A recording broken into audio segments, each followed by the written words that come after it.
Avant que cette vidéo commence, si t'aimes ce qu'on fait sur cette chaîne, n'hésite pas à liker, à t'abonner et à commenter en fin de vidéo. Et oui les gars, aujourd'hui on va parler d'un animé qui est daté puisque ça a 20 ans, ça a été sorti en 2004, Samurai Champloo. Aujourd'hui on va parler très tranquillement de Samurai Champloo, je vais pas me prendre la tête, j'ai juste envie de parler de cet anime que je viens de finir hier. Je vais surtout parler dans cette vidéo de la relation entre nos trois protagonistes, Mugen, Jin et Fu. Déjà ce que j'ai bien aimé c'est que sur nos trois persos, il y a une chose qu'ils ont tous en commun, c'est la solitude.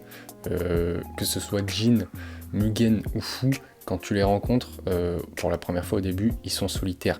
Jin, voilà, il est sur les routes tout seul parce qu'il a tué son ancien maître. Voilà, en fait, il s'est juste défendu. Son ancien maître l'avait attaqué par surprise. Il l'a tué sans vraiment le vouloir. Bon, Mugen, c'était la merde, voilà, enfance vraiment de rue. C'était un brigand, un bandit. Voilà, il était solo. Et Fu, eh ben, son père il était plus là et sa mère était morte. Donc, elle était solo. Et au travers de ce voyage, donc, ils vont tisser un lien. On voit que la plus avenante, on va dire que c'est Fu au début parce que voilà, elle est ok pour partir avec eux et tout ça l'arrange bien. Jin et Mugen, c'est un autre délire. Voilà, Mugen c'est le guerrier solo, c'est la rue, la vraie. Jin c'est un peu le samouraï, le ronin, vraiment un putain de ronin. Donc ils sont un peu moins chauds, mais à travers ce voyage, voilà, ces trois persos qui étaient de base solitaires, ils vont créer des liens. Et c'est clairement grâce à Fu qui veut retrouver le samouraï au tournesol, qui est son père Seizo, si je me trompe pas. Et en fait voilà, c'est elle qui va initier ce truc. Et c'est vrai que durant tout l'anime, on a un peu l'impression que, enfin c'est cette impression que j'ai eu là moi, c'est que Jin et Mugen sont un peu plus développés que Fu, ils sont un peu plus mis en avant. Je pense que tout le monde aura eu cette impression. Mais voilà, certes Fu est un peu moins développé peut-être, enfin en tout cas moins mise en avant, mais sans elle il n'y a rien, il n'y a pas d'histoire, il n'y a pas d'aventure de ces trois là. Du coup voilà, on va commencer par parler de Mugen. Voilà, lui c'est la rue, le bandit, il a eu une enfance très difficile et donc même dans l'épisode où il rencontre la femme aveugle et qu'elle a pour mission de les tuer, ordre qui vient du gouvernement, elle le voit et elle dit, elle est aveugle mais elle voit en lui et elle dit tu as beaucoup de haine et de colère. Donc Mugen, voilà, de base c'est ça, c'est quelqu'un qui a la haine, qui a la colère parce que voilà, sa vie ça a toujours été le chaos et donc là voilà, c'est le guerrier solitaire qui compte que sur sa force. Il a jamais eu ce sentiment d'avoir été aimé et c'est ce que va lui apporter un peu Fu et un peu tout ce groupe. Ça va être les premières vraies personnes auxquelles il y a ce sentiment de je compte pour eux. Donc voilà, hein, la carapace qui s'était créée parce que personne était vraiment là pour lui, il savait qu'il pouvait compter que sur lui-même, elle va sauter avec ces deux-là. Il y a un truc que j'ai bien aimé, donc comme j'ai dit, ces trois-là, ils partagent la même chose, la solitude, qui va être du coup effacée, ils vont s'affranchir de ça pendant leur voyage. Mais aussi un truc que j'ai bien aimé, c'est que Jin et Mugen, on les présente en mode, ils sont assez différents. Mugen, voilà, c'est le brigand, c'est la rue. Chaque technique est bonne pour gagner un combat, enfin même si voilà, s'il faut faire un truc un peu de lâche, il le fait, des trucs pas très conventionnels. Mais Jin lui, c'est voilà le samouraï, enfin pas le samouraï mais vraiment le bushido quoi, vraiment c'est l'honneur à l'état pur. Et sur ce point-là, ils sont très différents, mais au final, on se rend compte que même si sur ce point-là ils sont très différents, dans le fond c'est exactement les mêmes. C'est deux mecs qui, ils ont fini seuls au final, non, au final ils n'ont pas fini seuls, mais ils étaient seuls pendant très longtemps et ils ont pu compter vraiment que sur leur propre force à eux en fait. Leur seul allié c'était eux-mêmes et leur force, donc forcément ça fait qu'ils étaient de plus en plus solitaires et Fu les a sortis de là avec son histoire de samouraï qui sent le tournesol. Donc voilà, on a d'un côté Jin et Mugen, deux mecs très balèzes mais très solitaires, et d'un autre j'ai envie de dire un peu Fu qui va les rassembler et faire que voilà, elle va apporter sa touche de, c'est à un moment c'est Jin qui le dit, d'émotivité, un truc comme ça. Voilà, c'est le fait qu'elle ait des sentiments et qu'elle soit touchée par des choses, ça va affecter Jin et Mugen parce qu'on voit juste avant qu'ils arrivent à Nagasaki, ils font un feu de camp et en gros tout le monde dort sauf Fu, et elle est au bord de la rivière et elle se pose des questions et Jin vient la voir en mode qu'est-ce que tu vas faire une fois qu'on aura fini ce voyage, et on voit que Fu elle est touchée parce que elle s'est attachée à ce groupe là, et donc à la base Jin et Mugen qui pourraient en avoir rien à foutre hein, globalement, là on voit que au fur et à mesure de côtoyer Fu, ça les a touchés un peu. On voit que Jin il comprend Fu et Mugen c'est toujours présenté comme le gars qui a le moins d'humanité. On pense qu'il dort, il n'y a que Jin qui allait voir Fu, mais en fait non, on le voit avec les yeux ouverts. Donc voilà, vraiment et on va parler tout de suite de la fin du coup, la fin qui met vraiment en valeur tout ça. Mugen qui se sacrifie, enfin même s'il n'est pas mort, on va en reparler, pour sauver Fu.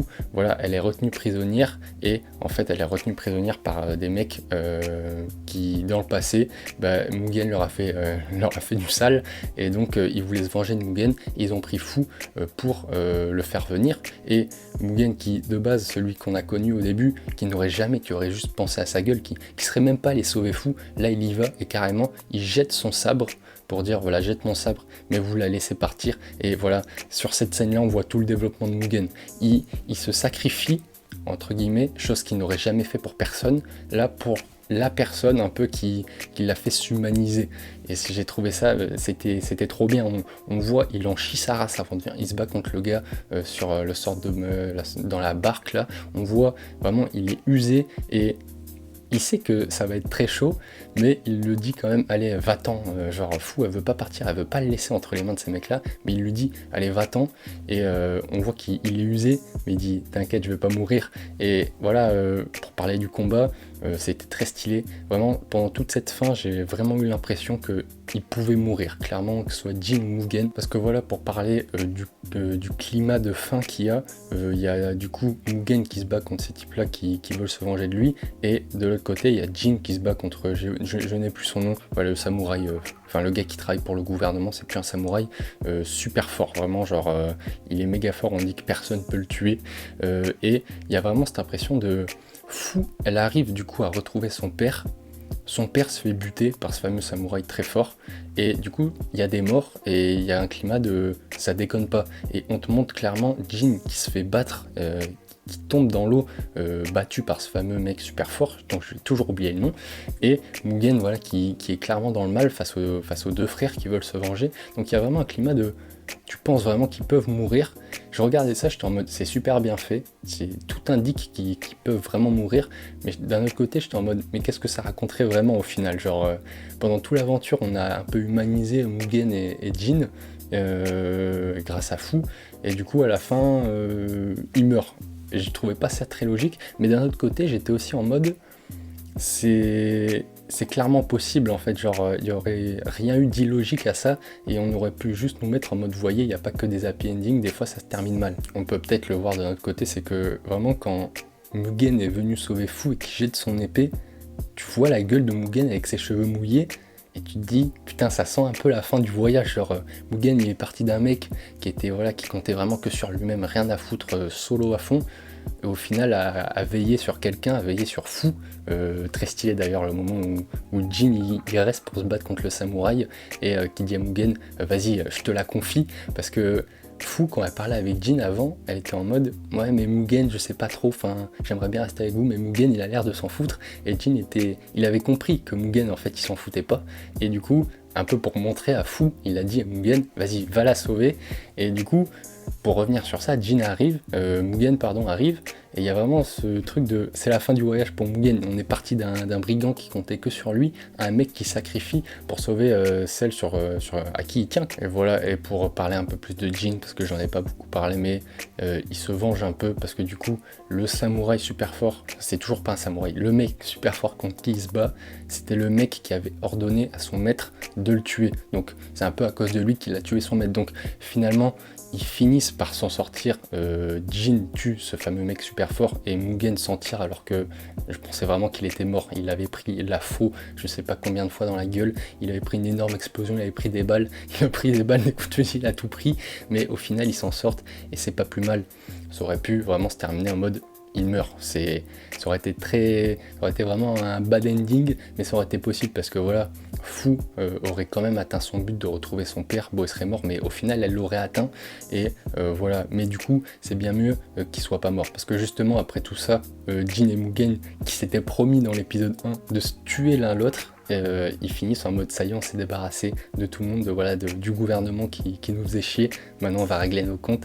final, voilà, ils font épée contre épée, les épées se brisent et on les retrouve plus tard, une semaine après. Ils ont dormi pour réparer leurs blessures et on voit qu'ils ont vachement changé. Mugen qui dit à Jin, d'habitude, quand il y a un mec plus fort que moi dans les parages, il faut que je le batte, il faut que je le tue, voilà, j'ai besoin de ça. Là, il le dit, mais avec toi, ça me dérange pas. Donc voilà, Mugen qui s'est humanisé, le mec, tu vois, il s'est fait un pote. Et en parlant de pote, Jin, du coup, qui à la base avait tué son maître, il a dû fuir son dojo et il disait qu'il était sur les routes mais il savait pas pourquoi.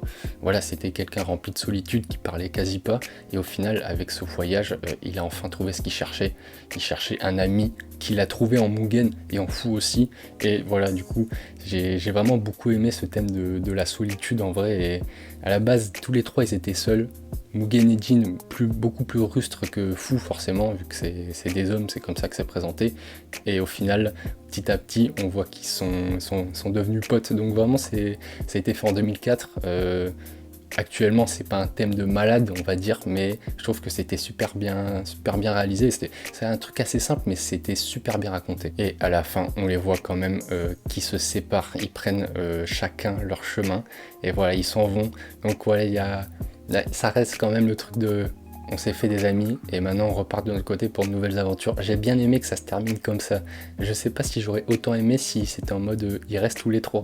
Là je trouve que c'est encore plus stylé qu'ils prennent chacun leur voie. Mais voilà, moi personnellement j'y vois vraiment comme bon, on prend des chemins différents mais maintenant on sera toujours liés. Voilà, on est un peu chacun les premiers amis qu'on s'est fait chacun. Avant on était assez seuls, maintenant voilà on a nous trois. Donc très très belle symbolique. Voilà, cette symbolique des trois petits, j'allais dire trois petits mecs, non, de deux mecs et une meuf qui se sont réunis, qui ont battu le gouvernement et qui sont grâce à ça un peu affranchis de leur solitude. Donc voilà, je crois que j'ai fait le tour sur ce que j'avais à dire. Ça a été une vidéo assez, voilà, c'était pas du tout préparé, c'est un peu brouillon, mais c'est juste que j'ai kiffé cet anime et je voulais en parler. Bien que bon, c'est un anime de 2004, donc c'était pas fait pareil à l'époque. Il y a 26 épisodes, il n'y avait pas besoin de 26 épisodes, ça aurait pu être un peu moins long et c'est dommage parce que moi le premier visionnage perso j'avais décroché au bout du 10e je crois, je trouvais ça trop long, il y avait des épisodes un peu filler qui servaient à rien, mais bon c'était à l'époque. Je recommande quand même Samurai Champloo parce que vraiment les derniers épisodes, les 3 derniers épisodes, un enchaînement assez fameux. Donc voilà, je crois que j'ai fait le tour. Dites-moi en com si vous avez regardé Samurai Champloo et ce que vous en pensez. Je sais pas si grand monde parle de Samurai Champloo, mais voilà, ça fait plaisir. Et sur ce, je vais vous souhaiter une bonne journée, soirée, car je ne sais pas quand est-ce que vous regardez cette vidéo. Salut les mecs.